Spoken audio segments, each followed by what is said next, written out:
Hey guys, it's Lexie, one of your SMU social media interns, and I'd like to invite you to come paint some pottery with me at Color Me Mine. Here you can pick from an array of pottery pieces to paint. They even have Star Wars pieces here, which made my heart happy. And in a week or two, the lovely employees here will have them fired up and glazed, ready for you to pick up. My roommates and I were looking to create some coasters for our apartment, and once we picked out our color schemes, we each painted our own personalized coasters. Here's the progress in a time-lapse.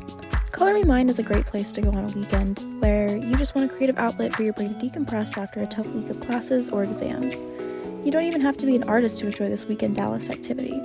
As you can see, I painted some tropical leaves, as that is my personal aesthetic, and once we had all of our coasters ready, we left excited for the phone call to go pick them up. We just finished painting our little potteries. After 3 hours. Yeah, we've been here 3 hours. But it was fun, very relaxing, yeah. A couple of weeks later, here I am ready to pick them up with my roommate, and they turned out amazing.